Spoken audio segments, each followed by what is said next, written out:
జై శ్రీకృష్ణ. ఎలా ఉన్నారు? Welcome back to our channel new mom lens. ఈరోజు నేను నా బ్రెస్ట్ ఫీడింగ్ గురించి మాట్లాడదాం అనుకుంటున్నాను. నా బ్రెస్ట్ ఫీడింగ్ జర్నీ ఎలా జరిగింది, నేను ఎలా వీన్ ఆఫ్ చేశాను, నైట్ వీనింగ్ ఎలా జరిగింది అనేది ప్రతి ఒక్కటి ఈ వీడియోలో మాట్లాడతాను. చాలామందికి తెలియదు, నేను వీన్ ఆఫ్ చేసేసాను. శ్రీత పూర్తిగా బ్రెస్ట్ ఫీడింగ్ తీసుకోవడం ఆపేసింది. సో బాటిల్ మీద తీసుకుంటుంది. ఇప్పుడు నైట్ కూడా తీసుకోవట్లేదు అనమాట. సో ఇదంతా ఎలా జరిగింది, హోల్ ప్రాసెస్ అనేది మాట్లాడతాను. ఫస్ట్ అయితే ఇండియా వెళ్ళక ముందు వరకు ఇక్కడ కంటిన్యూస్ బ్రెస్ట్ ఫీడింగ్ ఉండేది తనకు. అంటే డే టైము నైట్ టైము నేనే నర్స్ చేసేదాన్ని. తనకి బాటిల్ అస్సలు అలవాట్లేదు. సో బాటిల్ ఫీడింగ్ లేదు, ఓన్లీ బ్రెస్ట్ ఫీడింగ్ మాత్రమే ఉండింది. పడుకోవాలి అన్న ప్రతిసారి నేను ఫీడ్ చేస్తేనే పడుకోనన్నా ఫీడ్ చేయాలి, లేదంటే కూర్చొనైనా నేను ఫీడ్ చేస్తుంటేనే తాగి పడుకునేది. సో అలా డిపెండెన్సీ ఉండేదన్నమాట. ఫస్ట్ ఇండియాకి వెళ్ళగానే అక్కడ ఆవు పాలు గేదె పాలు అలవాటు చేసాము. ఇక్కడ 1 year old వరకు మనం హోల్ మిల్క్ ఏమీ ఇవ్వకూడదు అనమాట. Only either breast milk are formula ఇవ్వాలి అంతే. మనం హోల్ మిల్క్ అలవాటు చేయకూడదు. సో ఇంకా ఇండియాలో అంటే మనకి ఆవు పాలు గేదె పాలు దొరుకుతాయి. అండ్ పల్లెల్లో అయితే మనకి ఫ్రెష్ మిల్కే దొరుకుతాయి కాబట్టి మనం ముందు నుంచే పాలు తాపేస్తాము, బయట పాలు తాపుతాం కాబట్టి పిల్లలకి. సో ఇండియాలో మేమేమి డాక్టర్ని అడగలేదు, ఏమి అవసరం లేదని చెప్పేసి అక్కడైతే ఆవు పాలు గేదె పాలు అలవాటు చేసాము. తను అంత పూర్తిగా యాక్సెప్ట్ చేసి తాగలేదు, కానీ అలానే గ్లాస్తో కొద్దిగా అట్లా తాగేదనమాట. కొద్దిగా ఒకరోజు తాగితే ఒకరోజు ఏడ్చేది. అండ్ తనకు కూడా హెల్త్ ఇష్యూస్ చాలా ఉండినాయి కదా, తను చాలా సిక్ ఉండింది. సో డాక్టర్ కూడా ఈ టైంలో బ్రెస్ట్ ఫీడింగ్ ఆపద్దండి, because she is very weak and చాలా ఈ ఫ్లూ అటాక్స్ ఇవి ఎక్కువ ఉన్నాయి, ఇమ్యూనిటీ చాలా తగ్గిపోతుంది. సో ఈ టైంలోనే బ్రెస్ట్ ఫీడింగ్ అవసరము. సో తను హైడ్రేటింగ్గా ఉంటుంది బ్రెస్ట్ మిల్క్ అయితే అని చెప్పేసి చెప్పారనమాట. సో నేను ఇంకా ఫస్ట్ కొన్ని రోజులు ట్రై చేశాను. తనకి ఆపడంతోనే అర్థమైపోయింది.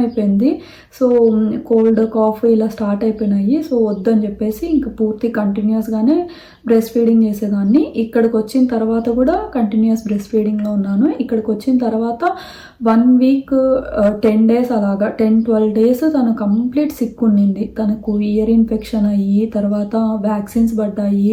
సో కోల్డ్ కాఫ్ ఫీవర్ ఇలాగా తను చాలా సిక్ ఉన్నిందనమాట. సో 1 year వెల్నెస్ చెకప్ ఉన్నింది శ్రీతాకి. వచ్చిన వెంటనే ఇంకా దానికి అపాయింట్మెంట్ తీసుకొని వెళ్ళాము. వెళ్తే ఇంకా అలానే 1 year వెల్నెస్ చెకప్ అపాయింట్మెంట్ కంటే ముందే తను సిక్ అయిపోయింది. సో ఆ అపాయింట్మెంట్ కూడా ప్రీపోన్ అడిగేసి మేము వెళ్ళామన్నమాట. వెళ్తే ఇట్లా ఇయర్ ఇన్ఫెక్షన్ అయ్యింది, సో హై ఫీవర్ వస్తుంది తనకి దానివల్ల అని చెప్పి ఇంకా మెడిసిన్ అది ఇచ్చారు తనకి. సో నేను అప్పుడు ఇంకా ఆపాలి అనుకోలేదు. ఇలానే 1 month బ్రెస్ట్ ఫీడింగ్ చేశాను అనమాట. ఇక్కడికి వచ్చిన తర్వాత కూడా కంటిన్యూస్గా ఏమంటే తను పూర్తిగా సెటిల్ అయ్యి కోలుకున్నాక తర్వాత ఆపేద్దాము అని చెప్పి అనుకున్నాను. సో తను 1 month అంతా రికవర్ అయిపోయి హెల్తీగా హ్యాపీగా ఆడుకుంటూ ఉండింది. సో ఇంకా ఈ ప్రాసెస్ ఇప్పుడు స్టార్ట్ అయిందనమాట, యాక్చువల్గా ప్రాసెస్. సో ఫస్ట్ అయితే డే టైం తనకి ఫస్ట్ హోల్ మిల్క్ అలవాటు చేయాలి. అది ఒక పెద్ద టాస్క్. ఇప్పుడు నేను ఫస్ట్ హోల్ మిల్క్ నార్మల్గానే ఆర్గానిక్ హోల్ మిల్క్ తీసుకొని వచ్చాము, కాసుకొని ఉండి తనకి ఇస్తే కొద్దిగా సిప్ చేసి ఇది అమ్మ దాపే పాలు కాదు అని చెప్పేసి పెట్టేసేది. గ్లాస్తో తాగలేదు, బాటిల్తో తాగలేదు. బాటిల్ అయితే ఇంకా కంప్లీట్గా రిజెక్టెడ్. బాటిల్ని చూస్తే అమ్మ పాలు దాపాలి. అప్పుడు అసలు ఆకలి వేసినా వేయకపోయినా నిద్ర వస్తున్నా రాకపోయినా పాలు దాపమని చెప్పి ఏడ్చేదనమాట. సో తనకి హోల్ మిల్క్ అలవాటు చేయడము ఒక పెద్ద టాస్క్. అప్పుడు ఏంటంటే కంప్లీట్గా రిజెక్ట్ చేసింది హోల్ మిల్క్. హోల్ మిల్క్ అలవాటు చేయడానికి నేను ఫస్ట్ గ్లాస్తో అలవాటు చేశాను, చిన్న గ్లాస్తో అనమాట.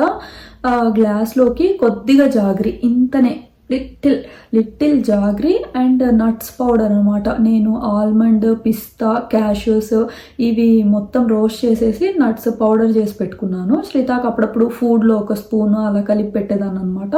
సో ఆ నట్స్ పౌడర్ కొద్దిగా జాగ్రీ కొద్దిగా యాడ్ చేసి తనకి స్టార్ట్ చేశాను అనమాట హోల్ మిల్క్ ఇవ్వడము.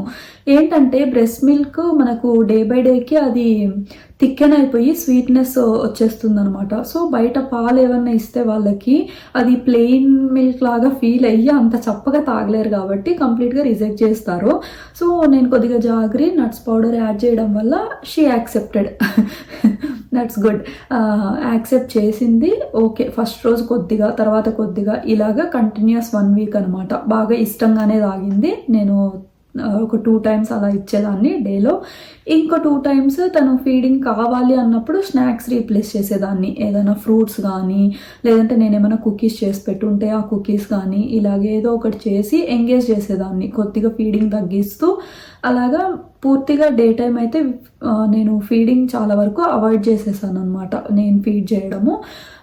సో 1 వీక్ వరకు ఇలాగ గ్లాస్తో హోల్ మిల్క్ తాగేది.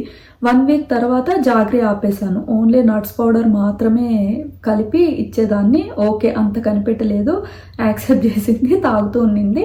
ఒక 1 వీక్ వరకు ఇలానే నట్స్ పౌడర్ మాత్రమే వేసి ఇచ్చాను, తాగింది. 1 వీక్ తర్వాత అది కూడా డ్రాప్ చేసేసి కంప్లీట్గా ప్లెయిన్ మిల్క్ మాత్రమే వేడి చేసి ఇచ్చేదాన్ని. సో అదొకటి తాగేదనమాట. యాక్సెప్ట్ చేసేసింది. ఇంకా హోల్ మిల్క్తో ప్రాబ్లం లేదు. ఒక 2 టైమ్స్ హోల్ మిల్క్ ఇచ్చేదాన్ని, 2 టైమ్స్ స్నాక్స్ ఏమన్నా ఇచ్చేదాన్ని. నేనైతే కంప్లీట్గా బ్రెస్ట్ ఫీడింగ్ చేయడం అయితే ఆపేశాను, డే టైంలో అస్సలు చేయట్లేదు అనమాట. ఆ తర్వాత ఇంకా ఇప్పుడు బాటిల్ అలవాటు చేయాలి తను నిద్రపోవాలి అంటే షీఈస్ ఎక్స్పెక్టింగ్ ఫ్రమ్ మీ. అది ఇంకా నిద్రపోవాలన్న ప్రతిసారి నేను పడుకొని పాలు తాపాలి అని చాలా ఇబ్బంది పడుతూ ఉండింది తను. సో తనకు బాటిల్ అలవాటు చేయాలి. బాటిల్ అలవాటు చేయడానికి ఉయ్యాల కట్టామన్నమాట. ఉయ్యాల నేను అత్త వాళ్ళు వెళ్ళిపోయిన తర్వాత ఉయ్యాల తీసేసాను. మేము ఇక్కడ ఇట్లా డోర్స్కి వేసుకుంటాం అనమాట. డోర్స్కి పుల్అప్స్ చేసే రాడ్స్ ఉంటాయి కదా, ఎక్సర్సైజ్ రాడ్స్. ఆ పుల్అప్ రాడ్స్ పెట్టేసి దానికి చీర కట్టేసి వేస్తామన్నమాట. మీకు ఎవరికన్నా తెలియకపోతే నేను దాని మీద ఒక షార్ట్ వీడియో చేసి పెడతాను. నా దగ్గర వేసినవి వీడియోస్ ఉన్నాయో లేదో తెలియదు, బట్ ఎలా వేసుకోవాలి అనేది నేను ఒక షార్ట్ వీడియోలో చెప్తాను. మీకు ఎవరికైనా తెలియకపోతే హెల్ప్ అవుతుంది. సో అలాగా ఉయ్యాలేసామన్నమాట. ఉయ్యాలేసిన తర్వాత అదే ప్లెయిన్ మిల్క్, హోల్ మిల్క్ బాటిల్లో వేసి ఇస్తే ఓకే. ఫస్ట్ రోజు కొంచెం వియర్డ్గా యాక్ట్ చేసింది.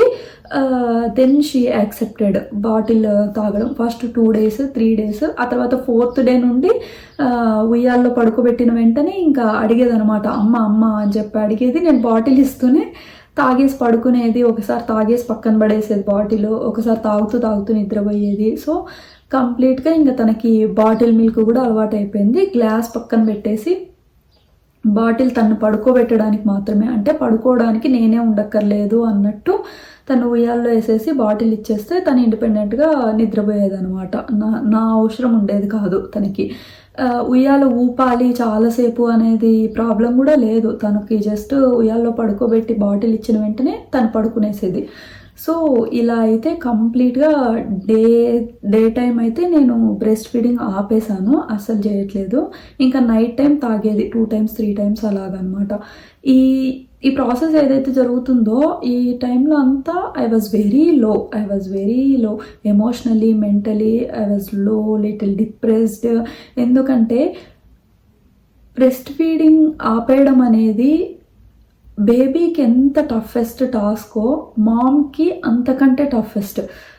ఎందుకంటే బేబీకి ఆ వార్మ్త్, ఆ కంఫర్ట్, ఆ క్లోజ్నెస్తో వాళ్ళకి అటాచ్మెంట్ ఎక్కువైపోతుంది. పాలు తాగాలి అనే దానికంటే వాళ్ళకి అలా నిద్రపోవడము, ఆ క్లోజ్నెస్, అటాచ్మెంట్ వల్ల వాళ్ళకి ఆపడం కష్టం ఉంటుంది.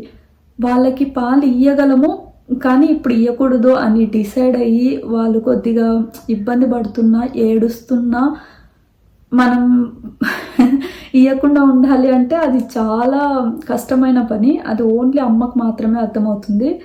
సో ఐ వాజ్ లిటిల్ లో.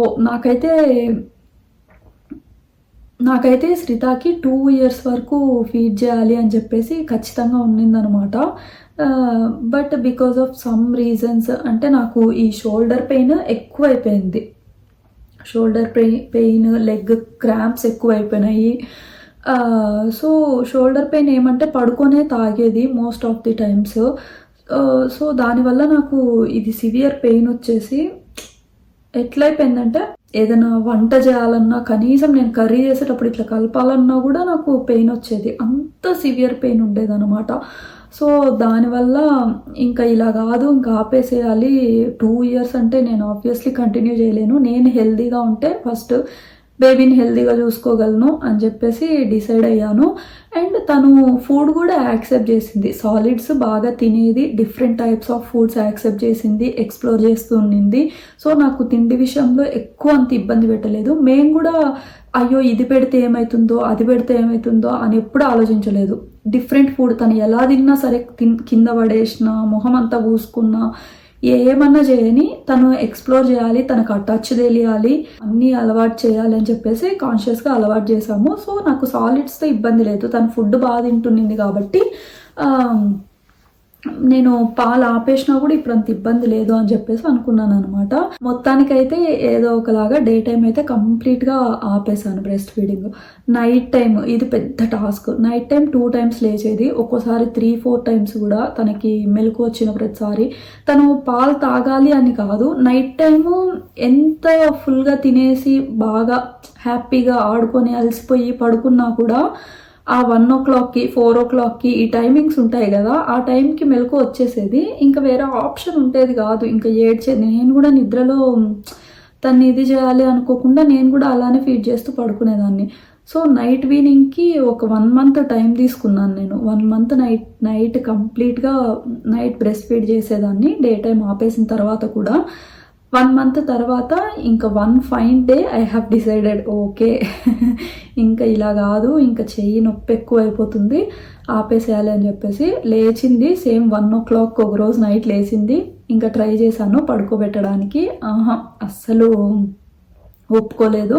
పాలు తాగాలని చాలా ఏడుస్తుంది. ఇంకా బెడ్రూమ్లో నుంచి హాల్లోకి తీసుకొని వచ్చేసాను. చేతన్ నిద్రపోతుండే, తను ఇంకా మార్నింగ్ మళ్ళీ 5 అంతా లేవాలి, వర్క్కి వెళ్ళాలి. నేనైనా నెక్స్ట్ డే టైం పడుకోవచ్చు, బట్ తనకు అలా ఆప్షన్ ఉండదు కదా. సో అందుకోసం అని చెప్పేసి హాల్లోకి తీసుకొని వచ్చేసి డోర్ వేసేసి ఇంకా ఏడుస్తుంది విపరీతంగా అనమాట. తను బాటిల్తో మిల్క్ రెడీగా పెట్టుకున్నాను, అప్పటికే బాటిల్తో ఇవ్వడానికి ట్రై చేస్తే అస్సలు బాటిల్ని ఇట్లా కొట్టి పడేస్తుంది అనమాట. కోపం వస్తుంది తనకి, ఏం చేయాలో తెలియట్లేదు, బాధ అనిపిస్తుంది ఆ టైంలో. అంటే తనకు కూడా తెలియదు కదా ఎలా మర్చిపోవాలి అనేది.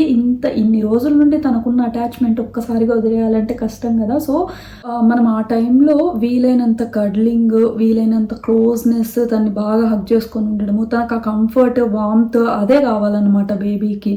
సో ఇంకా అలా చేశాను. కాసేపు ఏమైనా చూపించాను, డైవర్ట్ చేశాను. ఒక 5 minutes డైవర్ట్ అవుతుంది, అవి ఇవి చూస్తుంది, బట్ మళ్ళీ గుర్తు తెచ్చుకొని ఏడుస్తుంది అనమాట. సో అస్సలు పడుకోలేదు ఆ రోజు నైట్ అంతా. ఇంకా విపరీతంగా ఏడుస్తుంది. పాలు ఇచ్చేద్దామా అనిపిస్తుంది మనకు, బట్ అయితే ఇంకా చాలా కఠినంగా ఉండాలి. ఇంకా అది కొద్దిగా కష్టమే, బట్ స్టిల్ తప్పదనమాట.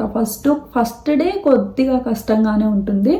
సో ఇంకా బాగా ఏడ్చింది. హార్డ్లీ 2 to 3 hours పడుకునింది అంతే ఆ రోజు. మళ్ళీ 5:45కి అలాగ లేచిందనమాట. చేతన్ని ఆఫీస్కి పంపించేశాను. లేచింది, ఇంకా బాటిల్ ఇస్తే అస్సలు యాక్సెప్ట్ చేయలేదు, పడుకోలేదు. 6 వరకు, 6:15, 6:30 వరకు అలానే చేసింది. ఇంకా ఏడుస్తుంది, అది ఇది చూపిస్తూ తిప్పుతున్నాను అనమాట. తర్వాత నార్మల్గానే అది ఇది మాట్లాడుతూ చెప్తూ, తెల్లవారిపోయింది నాన్న, మార్నింగ్ అయిపోయింది చూడు, చేతన్ కూడా చిన్ను కూడా ఆఫీస్కి వెళ్ళిపోయినాడు, నాన్న లేడు ఇంట్లో, తెల్లారిపోయింది చూడు అని చెప్పి బ్లైండ్స్ ఓపెన్ చేసి చూపిస్తే తనకి ఏమర్థమైందో తెలియదు కానీ అమ్మ అని చెప్పి పాలు బాటిల్ తీసుకొని ఇప్పించుకొని తాగిందనమాట. అంటే తనకి సబ్కాన్షియస్గా ఫీడ్ అయిపోయింది, డే టైం అయితే బాటిల్తో తాగాలి, నైట్ టైం అయితే అమ్మతో పాలు తాగాలి అని చెప్పేసి. సో నాకు చాలా ఫన్నీగా అనిపించింది. పిల్లలు అనుకుంటాం కానీ మనకంటే చాలా స్మార్ట్. ఇక్కడ నేను చేసిన ఇంకో పని ఏంటంటే, తనకి కొద్ది రోజుల ముందు నుండే చెప్తూ వస్తున్నాను అనమాట, అమ్మకి పాలు సరిపోవట్లేదు, అండ్ నాకు కూడా క్వాంటిటీ చాలా తగ్గుతూ వస్తున్నాయి. సో పాలు సరిపోవట్లేదు, అమ్మ పాలు ఇయ్యదు శ్రీలు నీకు, ఇంక నుండి అమ్మ పాలు ఇయ్యదు, ముందు పాలు ఆపేస్తుంది, అమ్మ ఫీడ్ చేయదు అని చెప్తుండే. వాళ్ళకి అర్థం అవుతుందా అర్థం కాదా ఇదంతా కాదు, అదంతా పక్కన పెట్టేసి వాళ్ళకి చెప్పాలి. ఫస్ట్ రిపిటేటివ్గా చెప్తుంటే వాళ్ళకి సబ్కాన్షియస్గా ఫీడ్ అవుతుంది అనమాట. ఓకే పాలు సరిపోవు, మనం ఇంకా తాగలేము అనేది వాళ్ళకు కూడా తెలియకుండానే వాళ్ళకి అర్థమవుతుంది. మనం అనుకుంటాము మనకంటే బాగా ముదుర్లు, మనకంటే స్మార్ట్ వాళ్ళకి మనం చేసే పనులు, మనం వాళ్ళకి చెప్పే మాటలు అన్నీ అర్థం చేసుకుంటారు. సో అలా చెప్తూ వస్తుంటే ఆ రోజు నైట్ అంతా ఇంకా ఏడ్చింది. మార్నింగ్ అయితే ఇంకా 6:30కి అలాగా పాలు తాగేసి బాటిల్తోనే తాగేసి పడుకునిందనమాట. ఇంకా ఈరోజు సెకండ్ డే 2 లేచింది 1 o'clockకి. ఒక 20 minutes అలాగా ఇబ్బంది పడింది. సో ఫస్ట్ డే ఇయ్యలేదు కాబట్టి ఎంత ఏడ్చినా ఇయ్యదు అని చెప్పేసి తనకి అర్థమైపోయింది. 20 minutesలో మళ్ళీ పడుకునేసింది.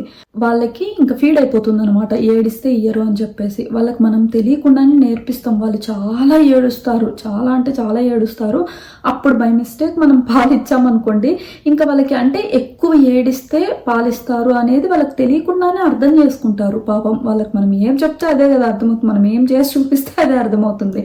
సో వాళ్ళకి అదే అర్థమవుతుంది. సో ఎంత ఏడ్చినా హార్డ్గా ఇంకా చాలా కష్టంగానే ఉంటుంది, బాధగా ఉంటుంది. But that's okay. ఏడ్చినా సరే ఏదో ఒకటి డైవర్ట్ చేసి వాళ్ళకి ఫుడ్ ఏదైనా ఆఫర్ చేయడము, వాటర్ ఆఫర్ చేయడము, తర్వాత ఏమైనా టాయ్స్ అవి ఇచ్చి ఎంగేజ్ చేయడము అలా చేయాలి. కానీ మనం అస్సలు ఫీడ్ చేయకూడదు. ఎక్కువ ఏడుస్తున్నారు కదా అని చెప్పేసి నేను అందుకే హాల్లోకి తీసుకొని వచ్చాను.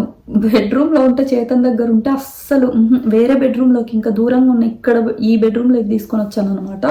మెయిన్ బెడ్రూమ్లో తను నిద్రపోతున్నాడు. తన దగ్గర ఉంటే అరే ప్లీజ్ రా పాపం రా బిడ్డ ఏడుస్తుందిరా, నువ్వు ఇయ్యరా పాలు ఇయ్యరా అంటాడు. సో దాన్ని ఉండలేడు. అందుకని చెప్పి నేను తీసుకొని వచ్చేసాను. ఇంకా నెక్స్ట్ డే అలాగా 1 o'clock లేచింది. ఒక 15 to 20 minutes అలా స్ట్రగుల్ అయింది.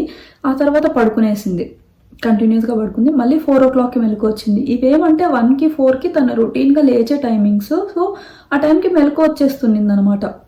4కి కూడా అంతే, ఒక 20 to 30 minutes అలా ఇబ్బంది పడింది. వాళ్ళ నాన్న దగ్గర కాసేపు పడుకునింది. సో మొత్తానికి ఆ టైంలో చేతనే పడుకోబెట్టాడు. 4:30కి అలాగా మళ్ళీ పడుకునేసింది. సో డే 2 అలా జరిగింది. డే 3 అయితే ఇంకా ఒకసారి లేచింది. ఇంకా నా మీదకే వచ్చి నా మీద పడుకోబెడితే అలానే పడుకొని నిద్రపోయింది అనమాట. డే 4 కూడా అలానే అమ్మ మీదకి వచ్చేసి నా మీద వచ్చేసి పడుకొని నాకు క్లోజ్గా పడుకొని ఉండింది. డే 4 డే 5 అలానే పడుకునింది. ఇంకా డే 6 నుండి పూర్తిగా లేవడం ఆపేసింది అనమాట. అండ్ మోర్ ఓవర్ ఏంటంటే నైట్ ఈ లేవడం వల్ల నేను మెయిన్ నైట్ వీనింగ్కి కూడా నైట్ తను ఆకలి అని కాదు లేచేది, రొటీన్ అలవాటు అయిపోయి లేస్తుంది. అండ్ దానివల్ల స్లీప్ సరిగ్గా ఉండట్లేదు. తనకి లేవాలి పాలు తాగాలి అనేది అనమాట. డీప్ స్లీప్లోకి వెళ్ళట్లేదు. డే టైం పడుకుంటుంది బాగానే, బట్ స్టిల్ 2 to 3 times లేవడము, ఒక్కోసారి 4 times లేవడము. సో కంటిన్యూస్ స్లీప్ ఉండట్లేదు అని చెప్పేసి అనమాట. సో నేనైతే నైట్ ఇంకా పాలు పూర్తిగా బాటిల్తో అయినా సరే గ్లాస్తో అయినా సరే అలవాటు చేయకూడదు. నైట్ కంప్లీట్గా కంటిన్యూస్ స్లీపే పెట్టాలి అని చెప్పేసి డిసైడ్ అయ్యాను అనమాట. సో దానికోసము ఇంకా నైట్ అయితే డే 5 డే 6 నుండి ఇంకా కంటిన్యూస్ స్లీప్. ఒక్కసారి 9:15 9:30 నైట్ పడుకుంటే మార్నింగ్ 6:30 7 ఒక్కొక్కసారి 8 అనమాట. ఇంకా ఒక్కటే స్లీపే, ఇంకా ఏం ఉండదు. మళ్ళీ ఇంక ఇప్పుడు రౌండ్లు తిరుగుతుంది బాగా, బెడ్ మొత్తం ఆక్యుపై చేస్తుంది ఆమె. సో తన్నుకుంటూ అలాగా ఇప్పుడైతే కంటిన్యూస్ స్లీప్ అలవాటు అయిపోయింది తనకి. అసలు బ్రెస్ట్ ఫీడింగ్ అనేది లేదనమాట. It was very hard, it was very tough journey. But still ఇంకా తప్పదు కాబట్టి ఎలానో చేసేసాను, నాకే తెలీదు. ఓకే, నా బ్రెస్ట్ ఫీడింగ్ జర్నీ అయితే అలా జరిగిందనమాట. ఇక్కడ మెయిన్ మనం గుర్తుపెట్టుకోవాల్సింది ఏంటంటే, ఒకవేళ 2 years old కిడ్ అయితే ఇంకా బాగా అర్థం చేసుకుంటారు. మీరు చెప్పచ్చు వాళ్ళకి బ్రెస్ట్ ఫీడింగ్ ఆపేస్తాను, 2 years నీ బర్త్డే అయిపోయిన వెంటనే బ్రెస్ట్ ఫీడింగ్ ఉండదు అని చెప్పేసి చెప్తూ వస్తే వాళ్ళకి రిపిటేటివ్గా చెప్పడం వల్ల సబ్కాన్షియస్గా ఫీడ్ అవుతుంది అనమాట. అదొకటి. అండ్ ఎక్కువ ఏడ్చినప్పుడు పాలు తాపకూడదు. ఎక్కువ ఏడ్చినప్పుడు వాళ్ళకి పాపం అదే అర్థమవుతుంది, ఎక్కువ ఏడిస్తే పాలిస్తారు అనేది అర్థమవుతుంది అనమాట. అలా తాపకండి. అండ్ ఇంకొకటి, ఏమన్నా స్నాక్స్ రీప్లేస్ చేయండి, టాయ్స్తో ఎంగేజ్ చేయండి. వాళ్ళు పాలు అడిగినప్పుడు డే టైమ్ ఏదన్నా అదర్ యాక్టివిటీస్ చేసి ఎంగేజ్ చేయండి. సో దట్ వాళ్ళు కొద్దిగా స్లోగా మర్చిపోతారనమాట. బ్రెస్ట్ ఫీడింగ్ జర్నీ అనేది మామ్కి బేబీకి చాలా టఫ్ జర్నీ. అది అందరు మామ్స్ అర్థం చేసుకోగలరు. ఇంకా నెక్స్ట్ వీడియోలో మళ్ళీ కలుద్దాం. అప్పటి వరకు బాయ్ బాయ్.